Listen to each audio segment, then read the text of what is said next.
Assalamualaikum warahmatullahi wabarakatuh. Salam sejahtera bagi kita semua. Selamat malam Insan Proyek. Selamat malam para penyeruput kopi. Balik lagi bersama kami ada di Kopi Sipil, tempatnya para penyeruput kopi sambil ngomongin proyek. Jadi seperti biasa kita hari Jumat malam mau coba-coba sharing ya. Mau sharing apa nih? Nah ini karena kan di minggu kemarin kita udah mulai ya soal ngopi Kamis, jadi temanya itu ngobrol tipis-tipis hari Kamis. Jadi di situ kita buka ke pertanyaan buat teman-teman yang mau bertanya, silahkan ketik di kolom di story bisa ya. Nah di situ kami udah membahas beberapa pertanyaan. Beberapa pertanyaan. Emang pertanyaannya banyak atau sedikit? Termasuknya banyak. Ya 370 pertanyaan. Ya, tapi karena keterbatasan jadi yang kita jawab masih ya mewakili. Ya. Mungkin bisa kita sampaikan di episode berikutnya. Ya. Oke, kita mungkin dari siapa yang nanya pertama? Kita kan bisa kalau di kemarin di Kamis tanya itu kita kayak nggak bisa ngetik kan, jawabannya mesti panjang lebar dan segala macam. Ya. Maka kita jawab di bulan podcast ini. Ya. Mungkin dari pertanyaan ini Mas, ada satu yang lumayan banyak yang tanya tentang ini. Mungkin salah satu ya, kalau mau jadi struktur engineer apa yang harus disiapin? Wah, ini Kalau mau jadi struktur engineer, apa yang mesti disiapin? aneh siapin Min dari sekarang gitu. Dari @firdaus_irfandi22. Yang saya siapin PK. Gimana Mas menurut Anda? Tapi secara overall biasanya sih cenderungnya lebih dominan di perhitungan teknis sih. Perhitungan teknis. Ya. Karena kan dia lebih nantinya kan cukup bertanggung jawab ya dalam hal penjaminan bahwa si struktur bangunan itu bakal kuat. Struktur engineer semua yang bersifat struktur, baik gedung, jembatan, jalan, irigasi, Ya semuanya ada. dan Kurang lebih sih dari semua struktur itu sama ya yang harus dikuasai. Itu kalau dari ngomongin mata kuliah nih pasti yang paling penting yang harus dikuasai itu pasti tentang analisa struktur. Wah. Mekanika teknik lah bahasanya. Oh iya, karena beda-beda tiap kampus tuh kadang-kadang nyebutnya beda. Ada yang analisa mekanik, terus ada yang analisa struktur statis tertentu. Ada yang analisa struktur dinamis. Oh iya. Yes. dan sampling dosen itu seakan-akan sampai ngelotok gitu ya. Jadi bayangan saya itu apakah segitunya sih besok kita ketika menghadapi dunia kerja? Nah ini kembali lagi nih, struktur engineer kan mungkin dari pembahasan kita sebelumnya kita kalau lulus tuh bisa milih nih mau kerja di kontraktor atau di konsultan. Dua-duanya ada nih struktur engineer. Kalau yang benar-benar ngotot harus ngerti sama kayak saat kuliah itu berencana biasanya. Jadi benar-benar otaknya isinya matematika. Matematika dia perumusan terus analisa struktur itu dari perencanaan. Tapi gini kan, ngomongin perencanaan itu berarti kan dia poinnya setelah si arsitek mendesain, terus desain arsitek itu bakal dilempar ke perencana struktur. Nah berarti si perencana struktur ini bakal benar-benar menggodok desainnya, seberapa besar profilnya misalnya, terus material apa yang digunakan, apakah baja atau beton udah cukup, beton pun harus berapa MPa. Berarti teknologi bahan bangunan juga harus dikuasai nih sama struktur engineer tentang sifat-sifat material. ini banyak meme itu yang seakan-akan membandingkan arsiteknya bangunannya seperti ini, wah gitu, pusing strukturnya bentuknya gitu. Kalau bagus yang dipuji arsitek. Kalau roboh Yang disalahin sipilnya. yang itu struktur tadi. Itu. Tapi bukan berarti terus wah aku mampu gak sih begitu itu takut atau segala macam membuat jadi tapi kan aku suka di dunia sipil gitu takut tapi wah aku nggak yakin dengan strukturku seperti itu bisa nggak sih mas? Tetap bisa sebenarnya ya, kembali lagi ya tadi misalnya disebutkan bahwa itu passion, maka akan lebih termotivasi buat belajar lagi. Walaupun resiko, mas resikonya kalau bangunannya roboh sampai ya saya tuntut tuh ya. Nggak siapa itu juga. Ya sebenarnya kalau roboh pun nantinya kan tetap banyak tinjauan, bisa aja itu secara struktur kuat, tapi ketika pelaksanaan ya ada mungkin metode pelaksanaan yang kurang tepat atau mutu pas pelaksanaan kurang pas. Faktor-faktor penyebab kegagalan itu banyak juga. Tidak cukup dengan ini memberikan kesan ke customer itu keyakinan. Sebuah contoh misalnya dokter kalau tidak menguasai ilmu dokternya ya pasien ini dokter beneran atau dokter bohongan. Jadi benar kalau harus dibekali dari sekarang. Dia nanya si Mas Firdausnya siapin min dari sekarang yang harus disiapin. Ini dari anstruknya, anstruk 1 atau mekanika tekniknya. Oh iya, terus tambahan kalau mulai kuliah itu bisa mulai nyicil belajar software struktural. Software struktural. Itu pengalaman dulu aku juga gitu. Jadi pas mulai kuliah tuh mulai les sama dosen kan harga mahasiswa lebih murah dibandingkan harga misalnya fresh graduate atau udah kerja. Jadi mungkin mumpung masih kuliah itu manfaatin waktunya untuk belajar sama dosen. Ya karena software itu sangat membantu dalam memodelkan struktur tuh. Gak bayang kalau hitungnya manual sih, kalau sudah hitung gedung high rise gitu terus harus hitung manual kayaknya susah kalau sekarang itu kalau tanpa bantuan software. Tapi itu ketika kita sudah berkecimpung di dunia kerja kan? Ya, tapi kalau bisa kita itu dipersiapkan dari waktu kuliah. Ya jangan termindset wah nanti kan cuma bikin bangunan 2 lantai ngapain belajar struktural atau analisa struktural software gitu.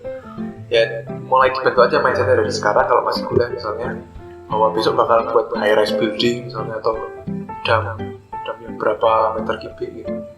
Ini kalau mahasiswa nih jangan kan itu pakai software itu manual aja saya nggak bisa. Iya jangan jadi struktur ini. Bukan berarti kita melarang ya. Iya. Tinggal kemauan dirinya. Bisa lah. Sebenarnya semua itu tergantung usaha. Tapi dulu juga ada dosen yang ini pernah menyampaikan kalau kamu pengen ke situ, artinya ke softwarenya itu lebih itu kayak biasanya tuh yang tradisionalnya dulu baru ke softwarenya dulu. Ada dosen yang menyarankan seperti itu. Saya kira jadi dibantah ya. Jadi berarti udah paham konsepnya dulu, baru boleh masuk ke mau software. Nanti kamu menguasai software A, B, C, D, E, tapi kalau basic atau ilmu kunonya inilah rumus dasar dari pemahaman ini kamu nggak ngerti, kamu kosong yang kamu pikirkan. Ya benar sih mas, memang konsepnya itu yang harus benar-benar dikuasai dulu. Karena nggak lucu juga kalau nggak paham konsep tiba-tiba memodelkan pakai software yang dimodelkan misalnya balok anaknya lebih besar ternyata daripada balok induknya. Kan benar, dia lucu juga. Dia nyaman memahami cara mengoperasikan tapi secara feel-nya itu belum ada, mungkin cocok harus nyari feel berarti. Feel. Karena kalau ngomongin pemakaian software itu selain via kursus atau les di sama dosen, itu ada pelajaran di semester 5 kalau nggak salah. Dulu saya dapatnya di analisa metode matrix. Jadi analisa metode matrix itu analisa struktur tapi kita pakai matrix. Matrix berapa ya? 9 kali 9 atau berapa ya? Nah itu outputnya dibandingin sama output SAP. Dan memang targetnya itu sama persis sih. Oke, berarti memang ketika kita di dunia pendidikan memang setidaknya basicnya itu harus menguasai teori-teorinya dulu mas ya. Benar. Nah, Teori sama filosofinya filosofi lah. Berarti basicnya gambar tekniknya itu ya harus menguasai cara menggambar pakai tangan. Gitu. Ya, Baca pakai gambar komputer. benar-benar itu kalau pas di terakhir kampus itu emang semester satunya belajar pakai gambar itu pakai tangan di kertas kalkir itu. Dan di seorang pengen jadi seorang ahli struktur juga seperti itu. Ya, Menguasai rumus-rumusnya di luar kepala. Gitu. ya. Walaupun ketika udah kerja mungkin nanti bisa sambil buka SNI ya sebenarnya. Ya, Tapi memang biar basic knowledge-nya udah dapat, ya diharapkan pas zaman kuliah itu benar-benar digodok tuh. jadi sudah tahu cara hitungnya, walaupun yang hitungin sekarang software gitu. Jangan kebalik, software yang hitungnya kita nggak tahu, software itu gimana sih? Nah, terus ada lagi nih tadi yang sudah sempat disebut nih, SNI. Jadi untuk struktur engineer baik yang bekerja nanti di konsultan perencana ataupun di kontraktor harus sering-sering update peraturan terbaru nih. Kalau di Indonesia mungkin di SNI atau kalau di luar mungkin ASTM dan sebagainya gitu. Itu harus sering-sering ASTM apa tuh? Sama STMC maksudnya? ASTM itu American Standard apa gitu rumahnya. Testing method ya. Oh iya. Kalau Indonesia SNI, SCI juga ada. SCI. SNI itu mungkin kita next bisa membahas soal SNI itu apa aja sih, seperti apa? Sebagai secara umum ya, karena SNI beton, SNI baja, Ya, gitu ya, SNI gempa. dan ternyata tiap beberapa tahun selalu dikaji. Yes. Kalau kita ngomongin SNI kayak panjang, tapi juga sebenarnya sudah lama nggak memperhatikan SNI yang sekarang. Juga SNI itu apa aja gitu. Karena SNI banyak juga ya, itu seperti yang disebut tadi ada baja, beton, gempa, belum lagi tahunnya ada yang Ya, terbaru kalau nggak salah kalau tahun 2019 gitu. karena dengan yang sekarang ini kita terbiasa dengan software, ketika software itu defaultnya pasti mengacu pada pembuatnya kan, entah negaranya dia Jepang atau Amerika. Hanya SNI nggak ada ya. Sebenarnya SNI itu pasti akan mengadopsi dari negara tersebut. Mungkin dulu baca di SNI gitu ya. Biasanya itu kalau baca CI apa gitu, CIF apa gitu. Terus ya tadi mungkin STM ada, mungkin pedoman kita adalah SNI. Hal seperti itu mungkin saya juga sedang mempelajari hal itu. Kita pedomannya SNI, tapi software itu tidak ada SNI. Negaramu apa? Jepang kah? Eropa kah? Nah, satu lagi pas aku mau nanya, saya mengembangkan dari pertanyaan dari Mas Firdaus. Software-nya itu apa umumnya? Kalau apa? Terakhir itu belajar SAP 2000, SAP 2000. SAP 2000. SAP 2000 itu standar itu software buat menganalisa struktur. Ya kita bisa memodelkan itu, bisa dibuat beton, baja. Terus tugas akhir saya dulu bikin jembatan. Nah, jembatan dimodelkan dengan SAP. Dulu bikinnya jembatan hybrid sama jembatan gantung. Pakai SAP 2000. Ya. Selain itu ada Mas software? Selain itu ada etaps namanya. Itu yang ngeluarin masih satu perusahaan sama SAP, tapi lebih spesifik ke gedung. Jadi untuk pemodelan gedung ada beberapa tools yang memudahkan. Etaps. Ada lain Mas? Ada lagi kalau khusus jembatan kalau saya CSI Bridge. CSI Bridge yang pernah dengar. Ada Midas juga kalau nggak salah. Sebenarnya ada banyak ya software analisa struktur. Mungkin apakah kita harus menguasai semuanya atau sesuai nanti ketika kita berkarir? Aku berkarir di jembatan, mau belajarnya yang sampai 2000 masih bisa. Software itu memang khusus atau enggak, lebih kurang?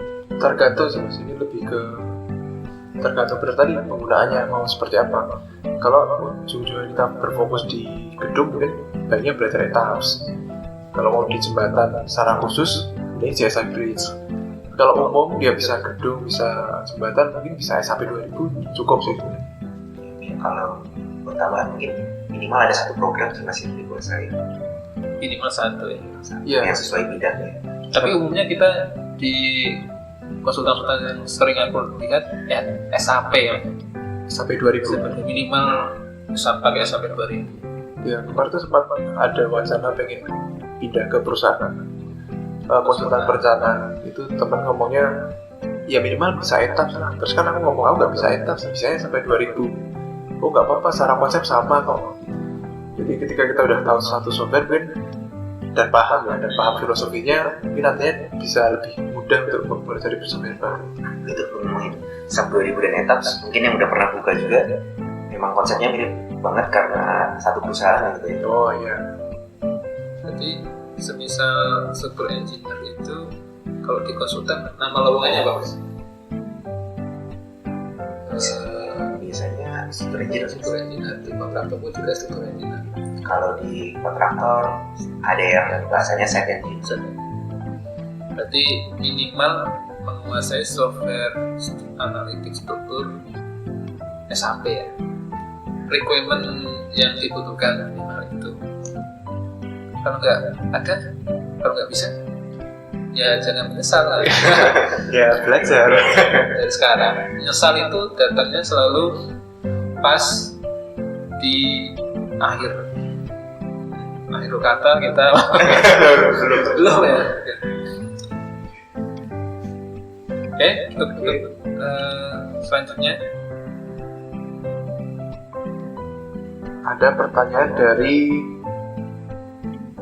Raza Kadri. Nah ini dia tanya nih, Min magang di proyek besar atau kecil Min? Mimin nih, gimana nih sih? Magang di proyek besar atau kecil? Mungkin dia masih statusnya mahasiswa ya, mahasiswa semester tengah mendekati akhir. Besar atau kecil? Punya Mas besar atau kecil? Ya, besar lah. Tapi kecil. Kalau magang itu ya tergantung ini ya, jawabannya kita tergantung kan. Kalau tergantung mau magang itu pengennya besar, tapi dapatnya kecil ya. Iya. Karena belum tentu diterima juga. Gak usah. Seleksi dengan mahasiswa lain kan, terus dosennya menyarankan ke yang kecil aja ke variabel. Iya. Tapi jawaban kita normatif itu seharusnya jawaban normatifnya seharusnya. Ya, kita menyarankan menurut aku pribadi besar. Kenapa masnya? Nah, karena dia magang yang tempatnya besar, artinya proyek-proyek besar itu semua produksi itu banyak, pasti masalah kan banyak. Jadi mendingan cari masalah ya. Kita cari masalahnya langsung gitu. Berapa lama sih kita magang gitu? 2 bulan, 3 bulan, 2-3 bulan. Tergantung apa sih yang menjadi variatif 1-3 bulan. Nah, tergantung 2 bulan kamu sono terus cuma duduk bantuin fotokopi atau bikin kopi. Kadang ya sering lihat mahasiswa ya itu datang ke proyek nggak tahu ngapain kumpul sama anak KB gitu kan. Iya. Teguran ini. Karena saya dulu nggak gitu. Saya inisiatif. Buka sapu. Harian ketika. Enggak, ini saya inisiatif. Saya bantu gambar atau saya bantu itu gitu. Atau saya bikin laporan harian. Nah, saya inisiatif. Saya nggak mau kalah gitu. Kalau aku pengalaman di proyek kecil lah, proyek kecil dulu tuh di salah satu rumah sakit swasta di daerah sana. Itu proyeknya kecil, jadi selama KP itu ya 50% sampai 100% lah didapat. Jadi pahamnya holistik. Holistik itu maksudnya dari pekerjaan struktur sampai finishing selesai, karena kecil. Itu bikin rumah sakit baru atau gedung baru. Jadi rumah sakit itu juga bisa. Nah itu masuk ke rumah sakit. Rumah sakit tapi kecil. Kalau juga gedung baru, namanya gedung 1 doang gitu. Di kampung ya? Iya. Nah itu, jadi semuanya dapat. Apalagi untuk mahasiswa kan masih bingung. Gimana sih ngeplaster aja bingung, masang keramik bingung. Terus pas itu nemu ada keramik pecah. Kok pecah sih? Gitu aja ada pertanyaan kenapa pecah? Karena itu nggak apa-apa pecah. Kan masih ada waste-nya, jadi masih belum rugi gitu. Kok pecah ketika tukang masak gitu? Iya. Ya positifnya proyek kecil adalah itu sih, bisa melihat secara luas karena kan dalam waktu 3 bulan tuh dari struktur sampai finishing juga kita lihat semuanya. Berarti reaction pas waktu KP dulu itu pecah gitu. Iya. Masuk kayak kayak deg-degan kan, kita taunya pesan kami itu pas, data kan mah dilebih. Seperti apa reaksi waktu pertama kali lihat kerangka pecah? Biasa aja sih mas. Reaction. Kalau menurutku sih balik lagi ya ke tujuannya. Magang itu untuk apa? Kan magang sendiri ada yang dibayar, ada yang enggak nih. Tapi saran sih kalau bisa, karena magang itu kan kesempatan besar untuk mempelajari ilmu-ilmu lapangan yang tidak didapat waktu kuliah. Betul, saya setuju itu. Jadi nomor satunya jangan cari dibayar atau enggaknya sih. Cari proyek yang Cari bayar. proyek ya. Cari ilmunya masih. Cari ilmunya. Dan kalau dari pengalaman sih, kalau bisa, kalau menurutku malah di proyek besar mas. Soalnya kalau di proyek besar itu biasanya banyak masalah-masalah yang baru nih yang di proyek-proyek kecil nggak ditemukan. Ada inovasi-inovasi teknologi yang lebih baru juga, dan kita bisa lihat nih pihak-pihak yang terlibat biasanya lebih lengkap. Ada betul. kontraktor, konsultan, pengawas. Dan dari situ kan jadi juga dapat gambaran nih, kira-kira aku cocoknya kemana ya nanti setelah lulus gitu. Tapi itu semua percuma kalau kamu atau kalian Nggak lulus. waktu makan cuma nongkrong, cuma ngeliatin TC, itu TC. Benar-benar harus aktif sih. Pasti di proyek juga ada kok ya orang yang dengan malu-malu. Ya, dengan baik hati mau ngajarin itu banyak, tapi kitanya yang harus aktif bertanya. Sebenarnya mahasiswa yang sebenarnya aktif. Ketika jadi mahasiswa kan dia yang aktif untuk mencari ilmu, bukan dosennya. Atau kalau di sekolah memang guru yang aktif bukan ilmu. Berarti ketika pas di magang, di proyek magang kan latihan kerja, ya kita sudah inisiatif aja, Pak saya bantu ya. Bantu apa? Bantu kopi ya. Hari ini bantu pengawas atau bantu ngecek. Mungkin dari situ kita belajar sedikit. Oh ternyata tuh besi itu bisa dibengkokkan. Kirain nggak bisa dibengkokkan. Salah satu. Atau mungkin belajar menghitung secara real di lapangan seperti apa. Contohnya ngitung secara textbook atau gambar. Ya, belajar tentang pelaksanaan juga tuh. Biasanya kan di kuliah masih dikit banget tuh dibahas tentang pelaksanaan, kayak penempatan sambungan ulangan. Tapi apakah di proyek kecil nggak bisa? Bisa mendapatkan ilmu itu? Bisa sebenarnya mas. Cuma ya itu kembali ke biasanya proyek-proyek kecil ada yang belum menerapkan peraturan terbaru atau menerapkan standar gempa gitu. Ya pengalaman di proyek kecil sih nggak ada istilah checklist-checklistan. MK aja datang nggak tahu seminggu datang berapa kali. Tapi pengalaman ketika udah kerja di proyek yang lumayan gede itu, ya benar-benar ada. Waktu harus MK checklist tiap hari, terus sebelum dicop pasti ada proses checklist dulu. Nah itu yang agak kaget sih. Saya menggarisbawahi kagetnya aja sih. Dari proyek kecil yang tak pikir, wah udah menguasai ini dari awal sampai selesai proyek. Ternyata pas terjun ke pekerjaan di proyek asli yang gede, ya kaget ternyata aku banyak miss-nya. Banyak aku nggak tahu proses-prosesnya di dalamnya itu apa aja tuh. Tapi Anda tidak patah semangat. Oh, tentu tidak. Menyesali. Tidak perlu. Karena ketika setelah magang itu pasti harus ada laporan. Pasti. Untuk pertanggungjawaban secara kampus. Secara kampus juga, terus kepada kontraktor yang kita jadi tempat KP itu juga ada pertanggungjawaban juga sih. Kamu magang ngapain aja selama 2 bulan Pak Mas? Saya magang cuman bukan sapu sama fotokopi loh, nggak gitu kan. Bikin laporan dan kita mempresentasikan di atas depan dosen dan segala macam. Nilai kan? Atau cuman target aja? Magang yang penting nilai. Besarkah sih gitu?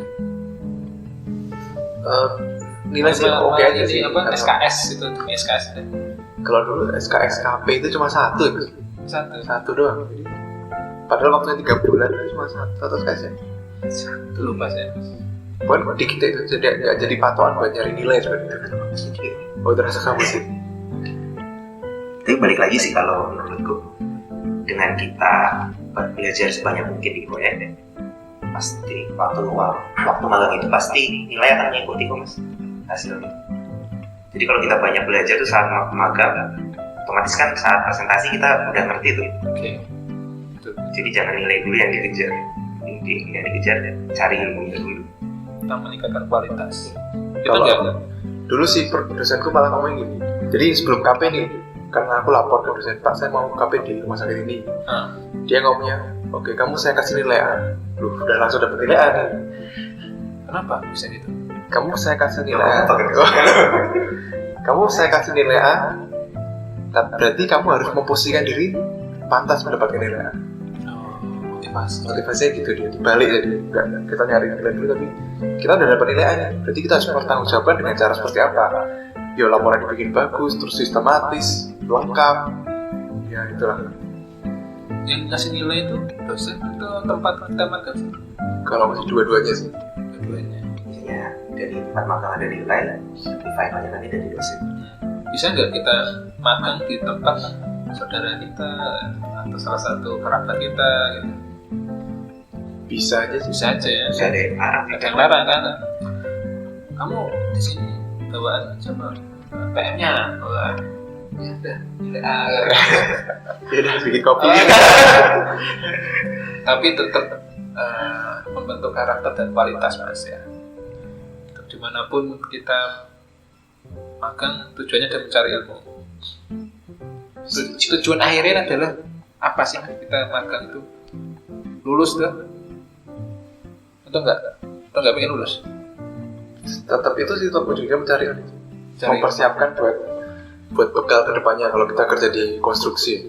Nantinya pun kita kerja di konstruksi sama aja tahapnya, belajar juga kita. Cuma ketika kita udah pernah magang, kita udah punya bekal. Itu pun bisa bekal. IPK juga bekal? Harus diakui bekal. Ya minimal itu jadi standar minimal.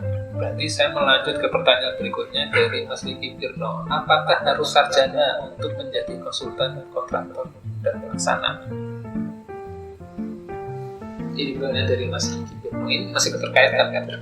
Apakah harus sarjana ya? Harus sarjana. Kalau pengalaman sih di proyek enggak sih. Jadi enggak harus. Jadi tim proyek itu kan macam-macam. Ada yang enggak sarjana misalnya SMK pembangunan. Nah, terus SMA biasa juga ada, tapi kan dia matang di proyek lah. Udah lama di proyek, orangnya rajin belajar, punya passion di situ, ya tetap aja karirnya bisa naik juga sih. Walaupun step by step. Misalnya dari pelaksanaan lapangan dulu atau survei, terus naik, terus dia jadi manajer lapangan, terus kuliah lagi misalnya.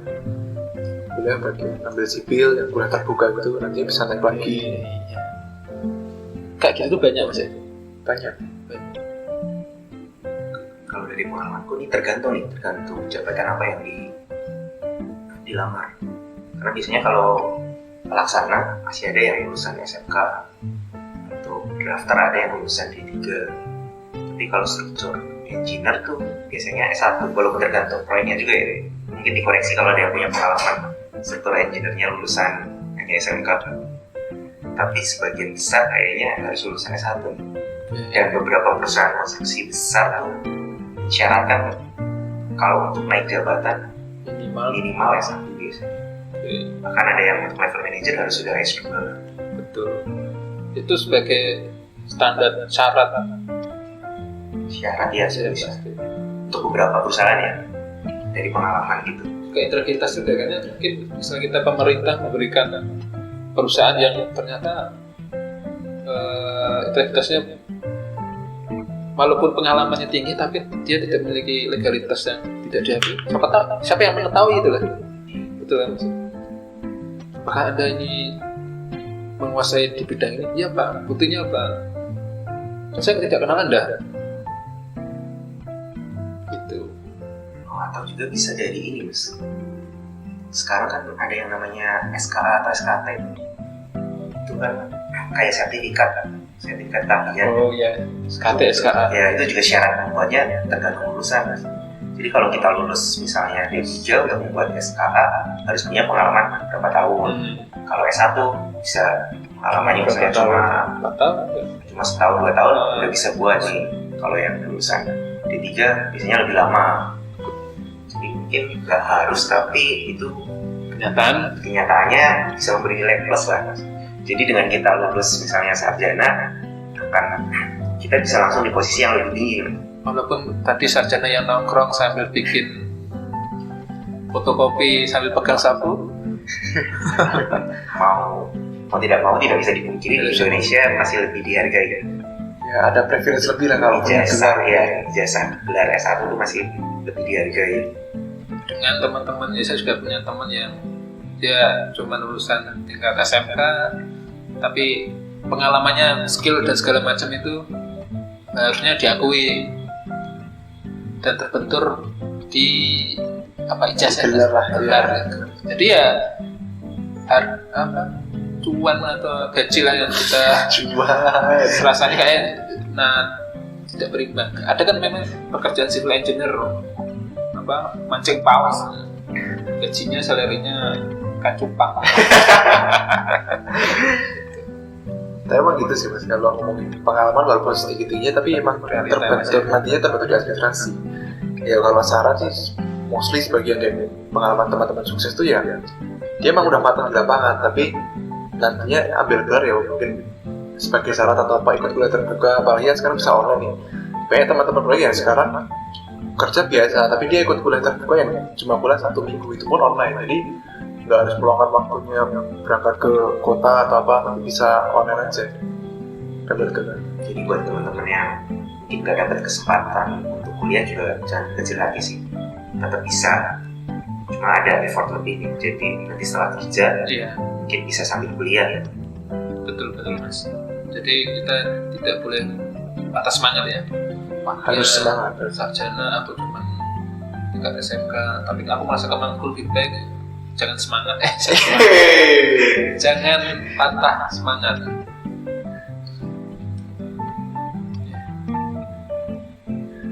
Nah, kalau kita sambung ke, memang gajinya sarjana yang pengalaman kayak bisa mengenai episode berikutnya mas ya. Bisa, tapi nanti mungkin break saja, kita nggak detail di sekitar.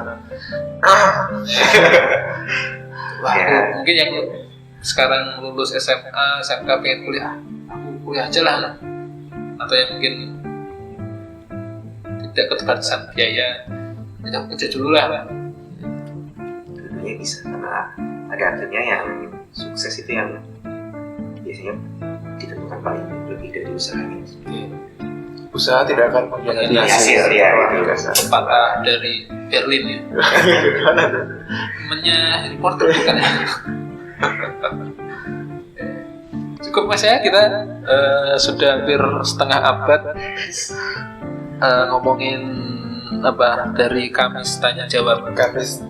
Ngopi Kamis. Jadi tiap Kamis ingatkan lagi teman-teman, kalau mau tanya nanti kami buka open question dan nanti kami akan dijawab dijawab di story biar teman-teman yang lain juga bisa nambahin. Mungkin kalau kita tidak cukup menjawab situ, kita sambung di podcast Kamis Manis. Ngopi Kamis.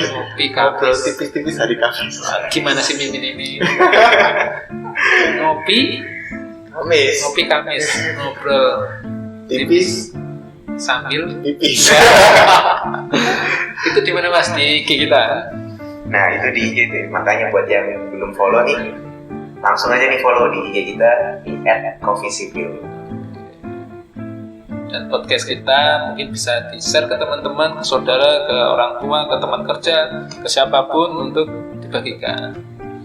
Kita memberikan sifat edukatif tanpa provokatif. Ya kita sharing aja sih. Mungkin jika ada salah kata, bukan kita bermaksud untuk menggurui teman-teman semua. Kita sifatnya sharing, tukar pikiran, tukar pendapat. Jika ada salah kata, kita mohon maaf. Untuk akhirul kata, selamat malam. Waalaikumsalam warahmatullahi wabarakatuh.